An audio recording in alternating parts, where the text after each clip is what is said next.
you'll never guess the right way to pronounce some of these British place names. Why are they so difficult to guess from their spellings? And did you know that the name of an English river has a possible Indian language connect? All this and more coming up. But first, please subscribe to The English Nut now.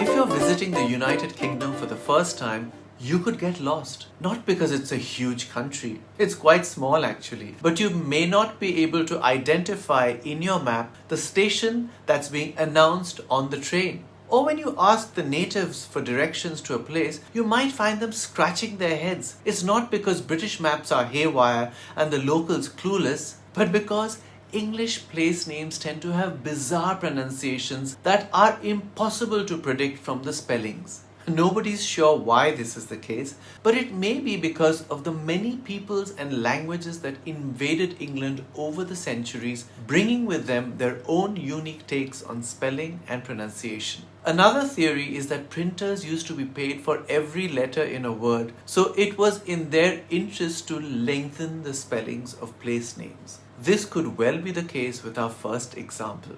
If you think that the name of this place in northwest England is pronounced Chalmonde, you're completely wrong. It's pronounced Chalmonde. Note that I'm using capital letters to indicate the syllable that should be stressed.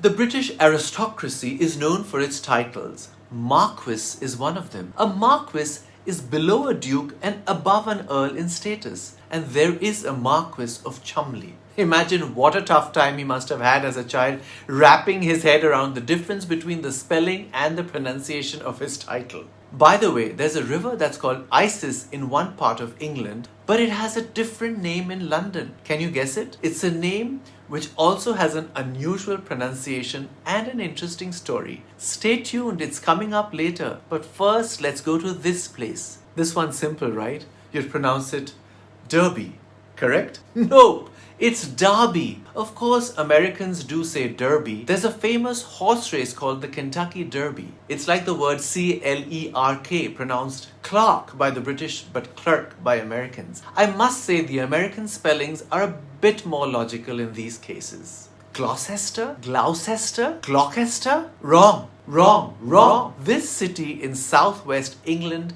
is pronounced Gloucester, and the county it's a part of is not pronounced Gloucestershire, but Gloucestershire. I learned a rhyme as a kid that helped me with the pronunciation. Dr. Foster went to Gloucester in a shower of rain. He stepped in a puddle right up to his middle and never went there again. So Gloucester rhymes with Foster.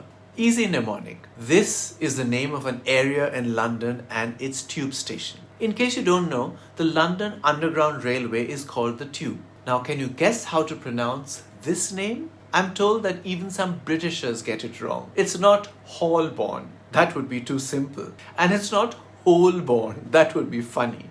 The L and R are both silent, and you kind of eat up the second O, so it ends up as Holborn. This one is not exactly a place, but an institution. Two institutions actually. There are colleges by this name in both Oxford and Cambridge. Both are named after Saint Mary Magdalene from the Bible. So it should be pronounced as Magdalene College, right? Wrong! Apparently in the late Middle Ages, when the colleges were founded, Magdalene was pronounced Magdalene. So it's Magdalene College. To complicate things further, Magdalene is also an English word. It refers to the behavior of someone being sentimental or silly, especially under the influence of alcohol. But the word originates in the saint's name.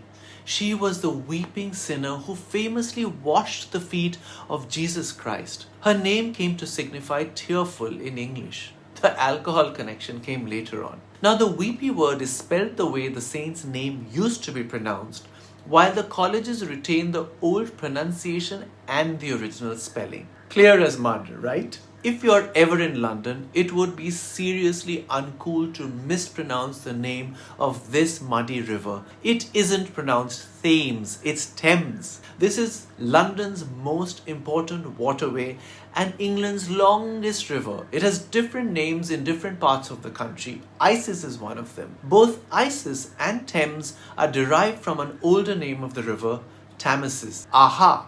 There was originally no H in the name. So that's where the unexpected pronunciation of Thames comes from. One more interesting aspect of the name is that it may have meant dark, and it may have been derived from an Indo-European word which also gave us the Sanskrit word for darkness, tamas. Now, isn't that a cool connection? Do you know any other English place name that isn't pronounced the way it's spelled? If so, do write it below. I'm the English Nut.